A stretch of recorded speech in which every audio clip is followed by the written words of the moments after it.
The gavel struck once, a sharp echoing sound that sliced through the low hum of murmurs. Inside the courtroom, the air felt thick with tension. Lawyers shuffled their papers. Journalists whispered predictions. Every face seemed locked on the woman seated high above them, Judge Clara Mitchell. Clara's expression was calm, disciplined, and unreadable. For her, every day began like this, structured, orderly, sealed in the walls of justice. She thought she'd seen everything over the years, every lie, every tear, every desperate plea. But that morning something waited beyond the wooden doors that would shake the certainty she'd built her life upon. The bailiff's voice broke through the silence. The state of Georgia versus Ethan Ward. Clara adjusted her robe, a small motion to hide the unease that crept into her chest.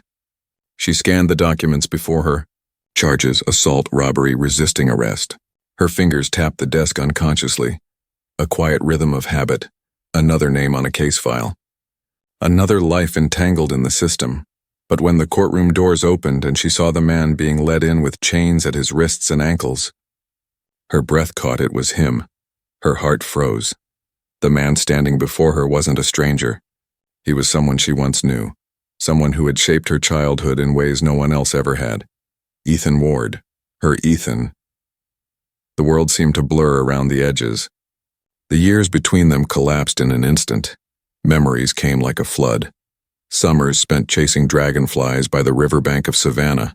Barefoot races down dirt roads, the sound of laughter echoing under the oak trees. They had been inseparable once. He was the boy who taught her to climb trees, who swore he'd protect her from the world. And now, that same boy was standing in front of her, wearing shackles and a prison uniform. For a heartbeat, Clara forgot who she was, forgot the authority of the bench, the formality of the courtroom, the dozens of eyes watching her. She saw only him. Then came his voice, rough, older, weary. "Not guilty, Your Honor." Her composure cracked for half a second. It was the same voice she remembered, buried under the weight of time and hardship. She forced her tone steady. "Proceed." As the prosecutor began his statement, Clara's gaze flickered between the present and the past. His words blurred, facts, evidence, crime scenes. But all she heard was the echo of another time. A time before she became Judge Mitchell, before life turned black and white. She had known Ethan when the world was painted in color. Clara's childhood had unfolded in a small, sun-soaked town called Willow Creek, where everyone knew everyone, and where invisible lines divided people long before they ever learned why. Her father worked as a local sheriff, her mother a schoolteacher who believed in quiet order. And Ethan, he was from the other side of town, where cracked sidewalks and peeling paint told stories of struggle that polite conversation never mentioned. They met one afternoon near Maple Creek, when Clara had wandered too far from home. Ethan had been fishing, his line tangled in reeds. She'd offered to help, her laughter cutting through his frustration. That small act of kindness turned into years of friendship, secret meetings under the big oak tree, long talks about what life could be like beyond Willow Creek. She still remembered his words. "You ever think we could just leave one day? Go somewhere people don't care where you're from?"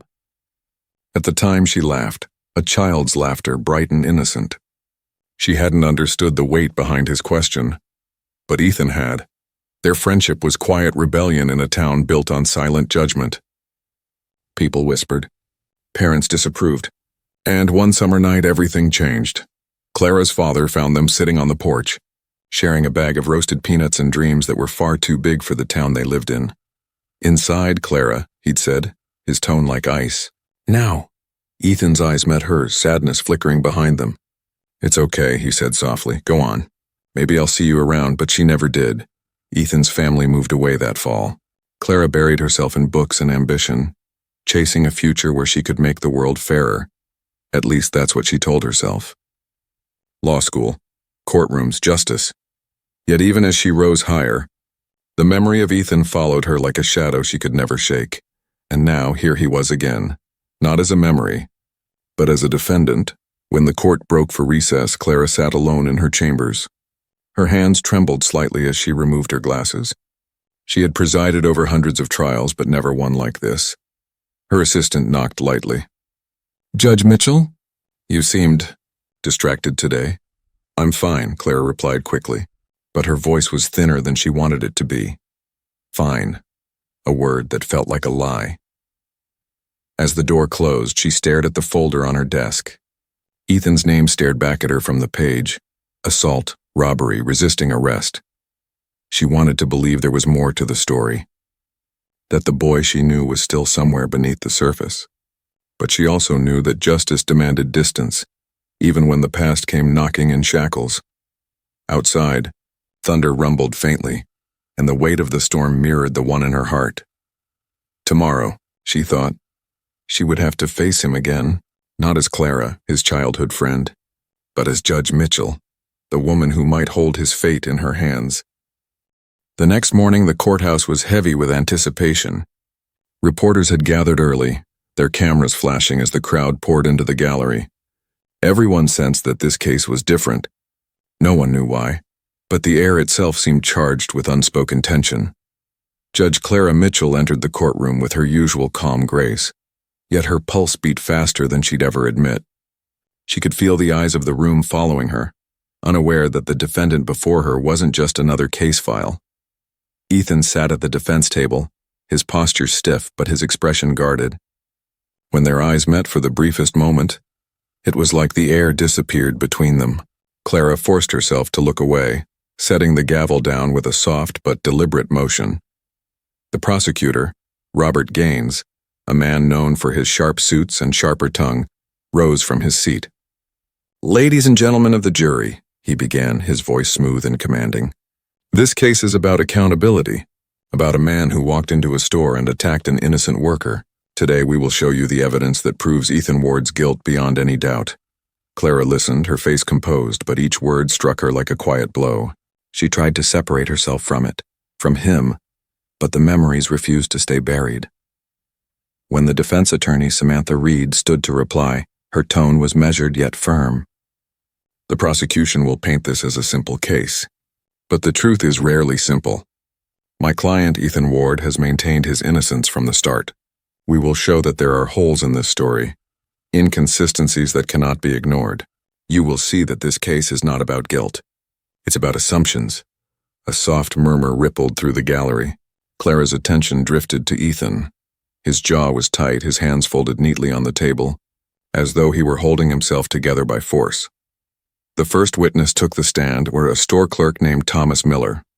His nervous hands gripped the railing as he recounted the night of the robbery. "He came in late," Thomas said, voice trembling, "wearing a red hoodie. We argued about the price of something, then he jumped over the counter. I tried to fight him off, but he hit me." Samantha's cross-examination was quick, cutting. "Mr. Miller, you said the store was dimly lit that night. Were you able to see the man's face clearly?"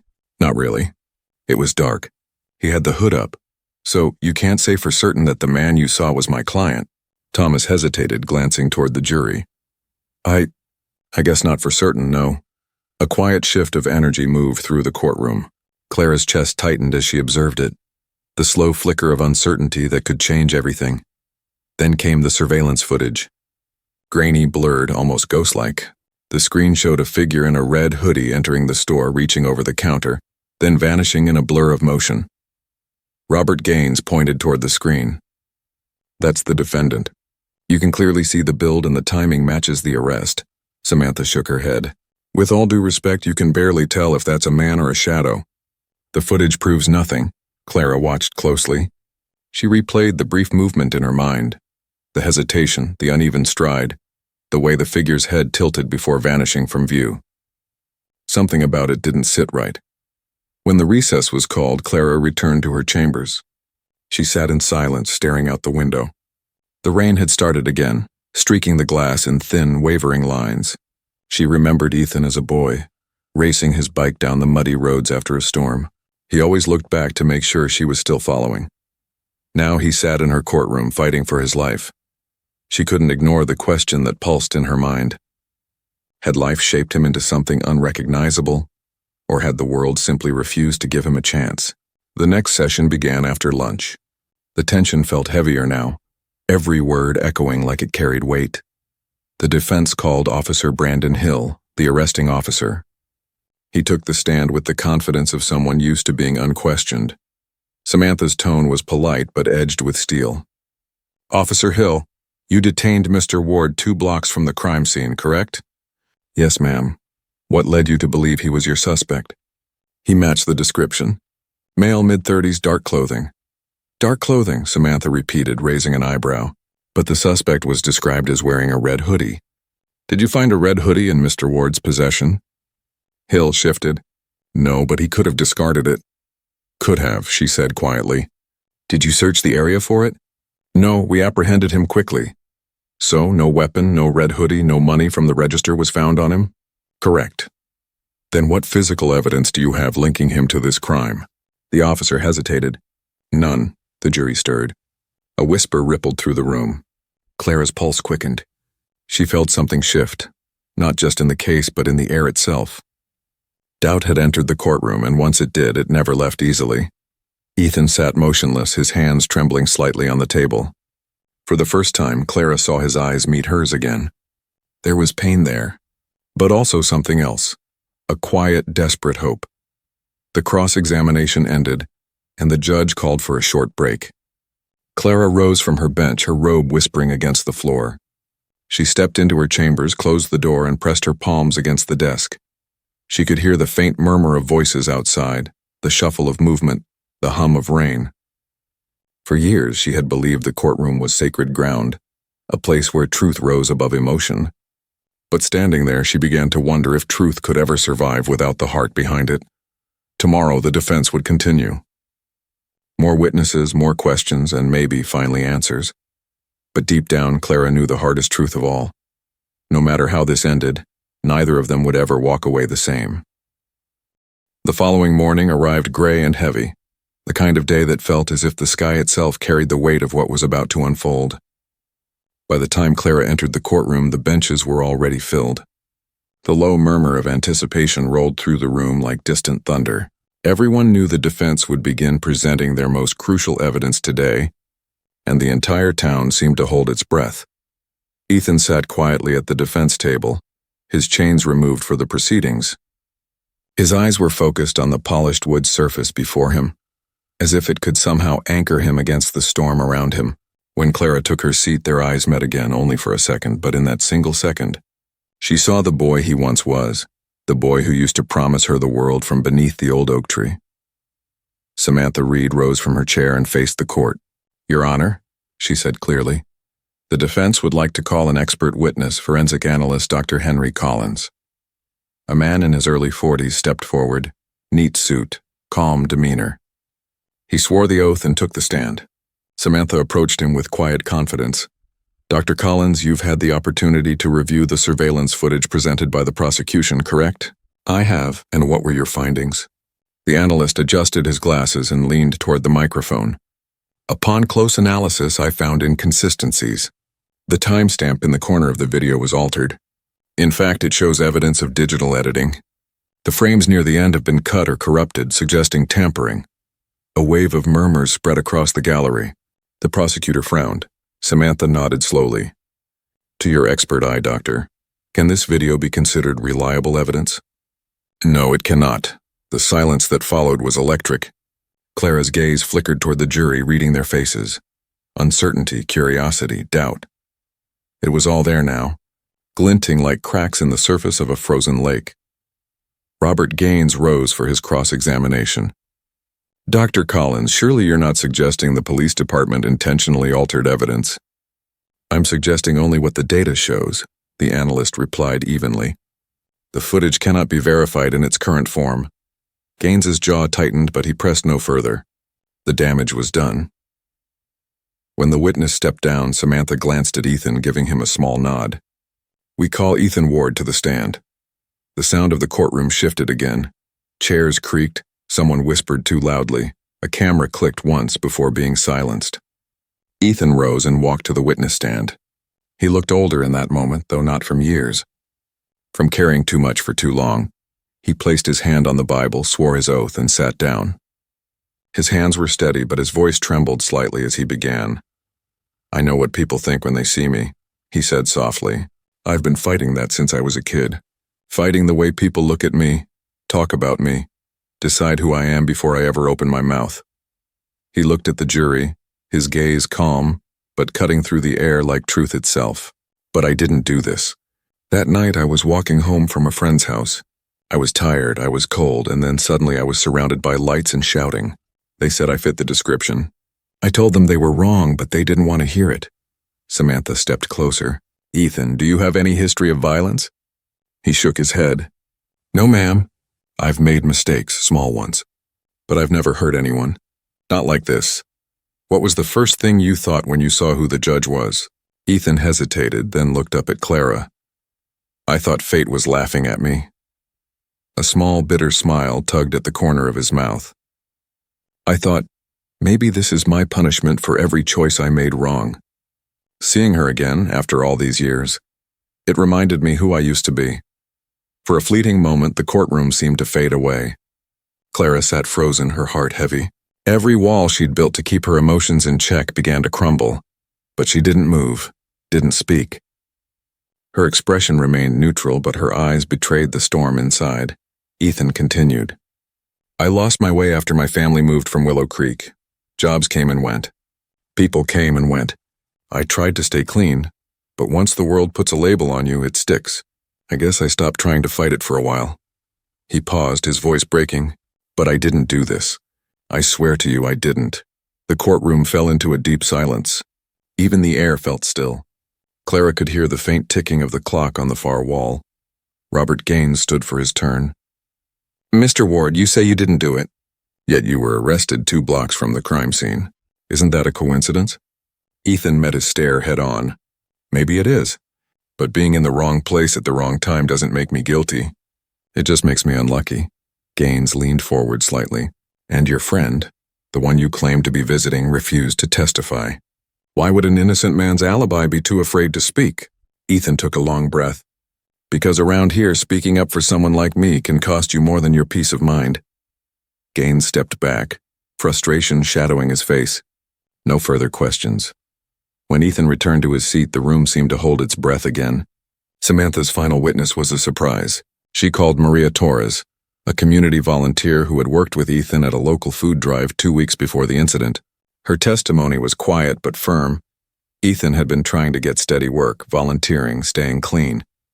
By the time the defense rested its case, the entire courtroom felt changed. The weight of certainty that had hung over the prosecution's side was gone. What remained was something more fragile, more human, doubt mixed with empathy. As the judge dismissed the jury for the evening, Clara sat still, staring down at her desk. Ethan's words echoed in her mind. I just want the truth to matter. When the courtroom finally emptied, Clara lingered alone, tracing her finger along the edge of the gavel. She realized the truth wasn't just on trial that week, so was her faith in the very system she had sworn to uphold. Outside, lightning flashed against the darkening sky. Somewhere in the distance, a storm rolled closer, steady and unstoppable. She closed her eyes, whispered a prayer she hadn't said in years, and prepared for the day the verdict would come. The day of closing arguments arrived with the kind of stillness that comes before a storm. Even the air inside the courthouse felt different, thick with the weight of finality. No one spoke louder than a whisper as the jury filed into their seats. Every eye in the room flickered between Ethan and Judge Clara Mitchell. Clara sat straighter than usual, her expression unreadable, but her mind was anything but calm. She could feel her pulse in her throat. The weight of her robe felt heavier than it ever had before.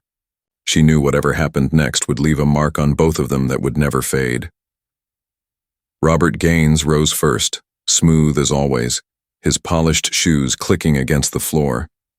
He faced the jury with practiced poise. Ladies and gentlemen, let's not forget why we're here. A store was robbed. A man was assaulted. The defendant, Ethan Ward, was found just blocks away. The evidence may not be perfect, but the pattern is clear. Ask yourselves, why would an innocent man be there at that exact time, matching the description, with no explanation that can be proven? He paused, letting silence work as his ally. The world is full of excuses, but justice doesn't live in excuses. Justice lives in facts. Clara watched him closely, studying his rhythm, his calm confidence. He was good at what he did. Too good. But she saw something he didn't. How each calculated pause failed to reach the heart of the room. He spoke to logic, not to truth. When Samantha Reed stood, the energy in the courtroom shifted. She didn't pace. She didn't raise her voice. She simply stood there, quiet for a moment, letting the jury lean forward to hear her. "Justice," she began, her tone soft but certain, "isn't just about facts. It's about fairness. It's about courage, the courage to see past assumptions and ask what really happened." She took a slow step forward. "You've heard about a red hoodie that was never found, a video that was tampered with, an officer who admitted there was no real evidence linking Mr. Ward to this crime. You've also seen a man stand before you and tell his story. Not perfectly, not with practiced polish, but with honesty." She turned toward Ethan, then back to the jury. "He's not asking for sympathy. He's asking for the truth to matter. And I ask you, if you were sitting where he is, wouldn't you want the same?" A quiet stillness fell over the courtroom when she sat down. Even Gaines didn't move. The words lingered like smoke in the air. Clara's throat tightened. She wanted to look away from Ethan, but she couldn't. His eyes were calm now, the fear replaced with something almost peaceful. It frightened her in a way she couldn't explain. The jury retired to deliberate. Hours passed. The crowd outside the courthouse grew. Reporters murmured theories. Inside, the benches stayed full, every sound echoing in the heavy air. Ethan sat motionless, his fingers laced together. Clara watched him from the bench. She saw the small tremor in his hand, the exhaustion in his shoulders. For years, she had believed in control. That discipline and distance made her strong. But sitting there, she realized that strength without compassion was just another kind of weakness. When the door finally opened and the jury filed back in, the world seemed to hold its breath. Even the sound of their footsteps felt too loud. The foreperson stood, a folded sheet of paper trembling in her grasp. Clara's hands tightened on the gavel, though she didn't yet lift it. "In the case of the state of Georgia versus Ethan Ward," the foreperson began, her voice unsteady, "we find the defendant." The pause stretched on forever. "Not guilty." A murmur spread through the courtroom, first soft, then rising like a wave. Someone gasped. Someone else began to clap before being hushed. Ethan didn't move at first. He just sat there, his head bowed, as if trying to understand what those words meant. Clara tapped the gavel once. "Order." Her voice was steady, though her heart wasn't. She looked directly at him. "Mr. Ward, the jury has spoken. You are free to go." For a long moment, neither of them moved. Then Ethan exhaled, the sound half relief, half disbelief. The bailiff unclasped his cuffs. His hands trembled as he rubbed at the marks on his wrists. Samantha placed a gentle hand on his shoulder, whispering something only he could hear. Reporters scribbled furiously. Cameras flashed. Clara could feel the chaos rising, but her focus never left him. When she finally rose and left the bench, the courtroom erupted behind her. She walked down the hallway alone, her footsteps echoing against the marble floor. For the first time in her career, she didn't feel triumphant. She didn't feel righteous. She just felt human, achingly, painfully human. As she turned into her chambers, she found Ethan standing near the door, waiting. The bailiff must have let him through. He looked uncertain, hands stuffed into the pockets of a borrowed jacket. For a moment, neither of them spoke. The air between them held years of everything left unsaid. "You don't owe me anything," he said quietly. "But I need to ask, why didn't you say something? You remembered me. I could tell." Clara's mouth went dry. "Because I couldn't," she said, her voice barely above a whisper. "If I had, it would have been seen as bias. It could have destroyed the case." He nodded slowly, eyes lowered. "Fairness," he said, the word heavy on his tongue. "You've always believed in that." She hesitated, then stepped closer. "I thought fairness was enough. Now I'm not so sure." Ethan looked up, meeting her eyes fully. "Neither am I," he said. "But I know you tried. That's more than most ever do." For the first time since the trial began, Clara let herself smile. It wasn't a bright or triumphant smile, just a quiet one, tinged with regret and understanding. He gave a small nod and turned toward the door. Before he left, he stopped. "Take care of yourself, Clara, and if you ever drive past Willow Creek again, look for the old oak. It's still standing." Then he was gone. Clara stood there in silence long after the sound of his footsteps faded. Outside, the rain had stopped. A thin beam of sunlight slipped through the clouds, landing on her desk. For the first time, she let herself breathe deeply, fully, as if the air itself carried a promise she hadn't dared to believe in for years. That evening, the courthouse stood quiet beneath a pale orange sky. The chaos of the day had faded into stillness. The reporters were gone, the echo of hurried footsteps erased by time. Only the sound of the wind brushing against the windows remained. Clara sat alone at her desk, the last light of the sun spilling across the room.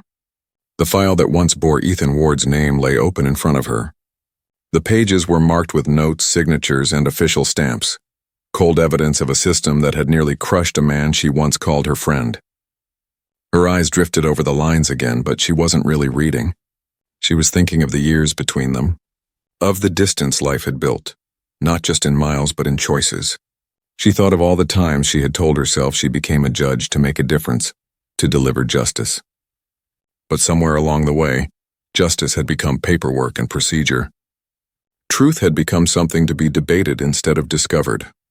She pushed the file aside and leaned back, closing her eyes. The faint hum of the building filled the silence. For the first time in years, she allowed herself to feel everything: the guilt, the regret, the relief. A soft knock came at the door. It was Margaret, her assistant. "You're still here," she said gently. "I needed to finish something," Clara replied. Margaret hesitated before speaking again. "Everyone's talking about the case.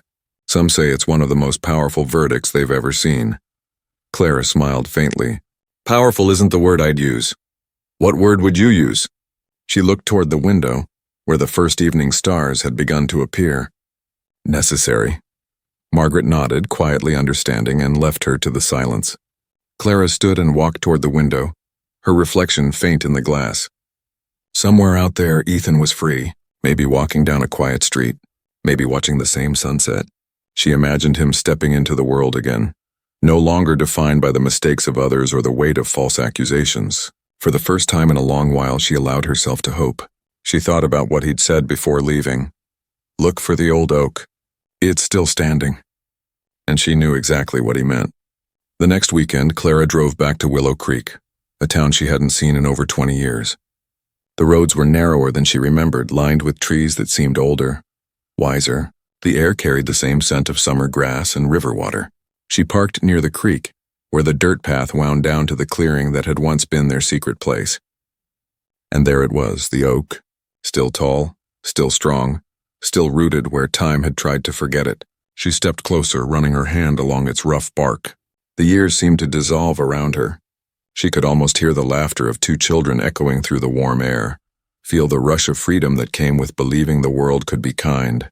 She sat at the base of the tree, closing her eyes. For a while, there were no judges, no defendants, no verdicts, just Clara and the memory of a boy who once dreamed beyond the borders of a small southern town. She realized something then. Justice wasn't a sentence or a verdict or even a system. It was a promise, one that had to be kept by people, not laws. It lived in choices, in courage, in the willingness to see someone as more than what the world said they were. The breeze picked up, carrying the sound of rustling leaves. It felt like the tree was whispering something back to her. She stayed there until the sun dipped low, painting the sky in shades of crimson and gold. When she finally rose to leave, she felt lighter, as if she had set something down she didn't even realize she'd been carrying. As she walked back to her car, she glanced over her shoulder one last time. The oak stood steady in the fading light, its branches reaching skyward, unbroken. Clara smiled, a quiet, private smile.